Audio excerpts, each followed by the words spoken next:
হরিয়ানার গুরগাঁও শহরে ঘটে গেল এক চরম হৃদয় বিদারক ঘটনা। ২৫ বছর বয়সী প্রতিভাবান টেনিস খেলোয়াড় রাধিকা যাদবকে তারই বাবা দীপক চৌধুরী গুলি করে হত্যা করেছেন।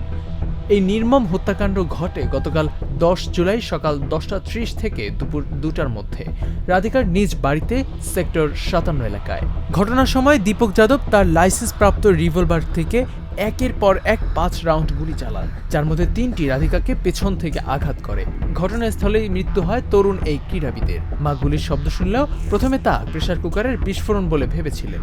রাধিকা ছিলেন একজন প্রতিশ্রুতিশীল খেলোয়াড়। হরিয়ানা মহিলা ডাবলস বিভাগে তিনি ৫ নম্বরে অবস্থান করছিলেন।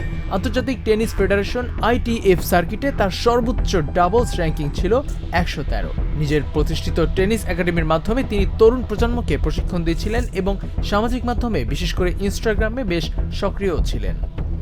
রাধিকাকে নিয়ে দীপক যাদব দীর্ঘদিন ধরেই মানসিক চাপের মধ্যে ছিলেন। প্রতিবেশীদের দাবি অনুযায়ী তিনি মেয়ের জনপ্রিয়তা এবং ইনস্টাগ্রামে রিল বানানো নিয়ে অসন্তুষ্ট ছিলেন। এমনকি নিজের আত্মসম্মান হারানোর অনুভূতিও তাকে মানসিকভাবে বিপর্যস্ত করেছিল।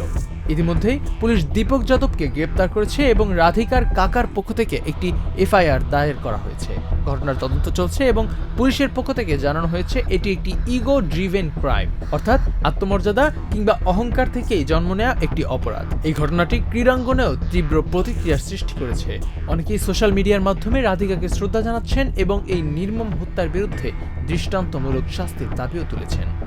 জুবায়ের জারির ডেস্ক রিপোর্ট, HeavenTV.Press।